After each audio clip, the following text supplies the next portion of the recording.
Halo, selamat pagi, selamat siang, selamat sore, selamat malam teman-teman untuk warga Kota Tasikmalaya. Assalamualaikum warahmatullahi wabarakatuh. Perkenalkan di sini saya, Fajel Muhammad Asyar Sutriana dengan rekan saya Agus Sukma Sunjaya. Di sini kami berdiri sebagai calon wali kota dan wakil wali kota Kota Tasikmalaya untuk tahun periode 2024. Semangat perjuangan membawa kami untuk berdiri di sini mencalonkan diri dengan membawa gagasan dan pikiran restorasi serta inovasi, terkhususnya pada sektor pertanian. Maka sebelum masuk kepada kampanye, kita salam dulu. Ayo, rekan dulu 1, 2, 3. Salam Garpu Tani. Salam Garpu Tani ini adalah salam untuk menunjukkan program kami terhadap sektor pertanian dalam membantu sektor pertanian di Kota Tasikmalaya. Program apa? Kami akan bekerja sesuai dengan program yang telah kami rancang untuk mensejahterakan para petani di Kota Tasikmalaya dengan program yang telah kami beri nama beras. Bantuan ekstra ringan untuk anak tani. Beras, bantuan ekstra ringan bagi anak tani. Program ini bukan hanya program abal-abal saja yang kita ecek-ecekan untuk desain, tapi kita mendesain secara purwarupa melihat situasi yang ada, tentunya adalah khususnya bagi para petani. Petani di Kota Tasikmalaya sendiri kita lihat ada di tengah-tengah struktur sosial. Mereka tidak merasa untung, mereka tidak juga merasa rugi, tapi mereka kebanyakan hanya bertani untuk mencukupi kebutuhan premier, yaitu untuk padi sendiri. Nah, permasalahan utamanya kawan-kawan bukan hanya lahan tanaman atau padinya yang dialokasikan menjadi industrialisasi, tapi ada salah satu masalah penting yang kami highlight atau kami pandang sebagai masalah utama di Kota Tasikmalaya, yaitu adalah generasi mudanya yang sudah jarang atau sudah tidak mau, tahu enggan bahkan untuk bertani atau bahkan terjun ke sawah. Maka dari itu, program bantuan ekstra riang bagi anak tani ini salah satunya adalah menarik minat bagi para pemuda Kota Tasikmalaya untuk kembali bertani.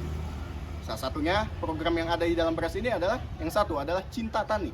Cinta Tani ini adalah satu program yang kami khususkan untuk dilaksanakan pada tanggal 29 September yang juga bertepatan sebagai Hari Tani Nasional.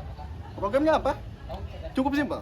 Kita akan ajak anak-anak baik dari tingkat SD, SMP, kemudian SMA bahkan untuk keluar outing di sawah.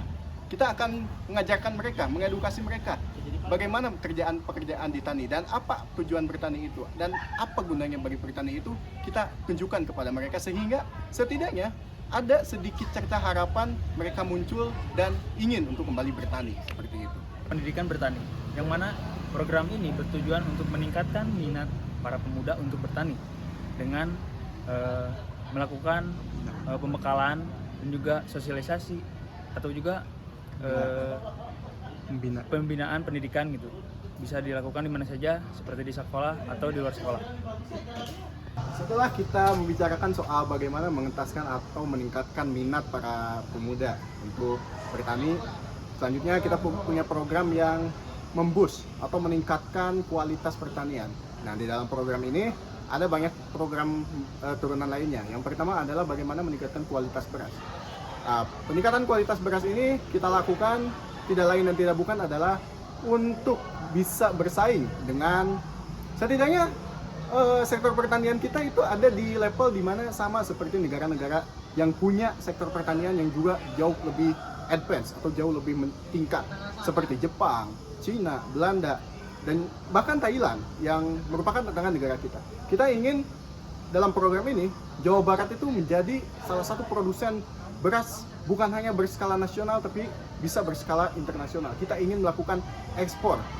Coba kita memboost dengan cara tentunya membantu infrastruktur dan sebagainya. Nah, peningkatan kualitas beras ini juga harus diikuti dengan bagaimana standarisasi dari bibit yang ada gitu. Nah, standarisasi bibit ini kinerjanya adalah supaya kita bisa melihat atau kita bisa memprogramkan bibit-bibit yang diberikan kepada para petani adalah bibit-bibit yang unggul, sehingga ketika ditanam dan dipanen menjadi beras yang cukup unggul sekali dan bisa diekspor.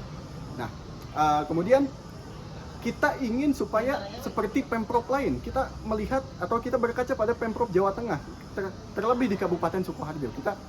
Kita mendapatkan sebuah data di mana Kabupaten Sukoharjo berhasil menekan atau meningkatkan hasil panen itu dalam setahun bisa nyampe 4 kali, walaupun di musim yang tidak menentu. Itu salah satu tujuan dari program adanya kualitas beras ini. Yang menjadi program selanjutnya dalam rangka meningkatkan kualitas padi dan juga infrastruktur adalah peningkatan subsidi pupuk. Yang mana pupuk ini tentunya selalu menjadi permasalahan bagi para petani. Yang mana petani ini selalu mengeluhkan pupuk gitu, kelangkaan pupuk. Sehingga kami mempunyai program ingin mengentaskan kelangkaan pupuk dengan membersihkan akar permasalahan kelangkaan pupuk subsidi bagi para petani. Sehingga nantinya tidak ada lagi kesulitan bagi para petani untuk mendapatkan pupuk gitu. Dan tentunya tidak ada lagi syarat-syarat tertentu untuk mendapatkan pupuk subsidi. Pemerintah akan terus menstabilkan stok pupuk. Nah, lalu dalam meningkatkan infrastruktur, tentunya program ini akan memaksimalkan infrastruktur tertentu seperti irigasi air yang mumpuni untuk membantu kelajuan produksi petani gitu, dan juga memanfaatkan teknologi yang ada tentunya, karena kita hidup di zaman modern, sehingga menurut kami pemanfaatan teknologi ini perlu dilakukan bagi para petani. Ya, itulah sekilas program yang akan kami bawakan apabila kami dipercayakan dan dimandatkan dan terpilih pada pemilihan umum Wali Kota Tasikmalaya untuk periode 2024. Program ini akan berjalan apabila kita bersinergi dengan masyarakat dan juga pihak terkait.